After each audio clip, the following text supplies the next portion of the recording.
বনস্থলীৰ নিচিনা জেগাত আজি এখন মেডিকেল কলেজ হৈছে।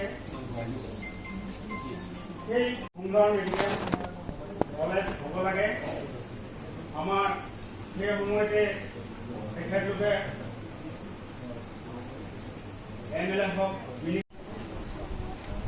আজি সভাৰ সভাপতি মহোদয় আৰু দূৰ দূৰণিৰ পৰা অহা আমাৰ অতিথিবৃন্দ আৰু সমষ্টি কমিটিৰ সকলো কৰ্মকৰ্তা আৰু মোৰ অতি মৰম, আমি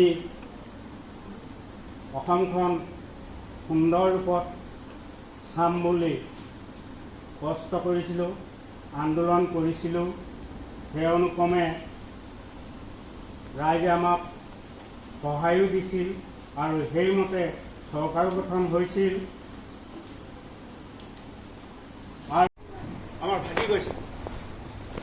আজি দুখ লগা বিষয়, এজনে কৈছে যে মই আমাৰ আজি বিধান পৰিষদৰ প্ৰেচিডেণ্ট মহোদয়ে মোৰ ঘৰত গৈ কৈছে যে মই কি কৰিম, মই সংবিধানখনকে জ্বলাই দিম, AGPৰ সংবিধানখনকে অতুল বৰাৰ আগত মই জ্বলাই দিম। আৰু বিভিন্ন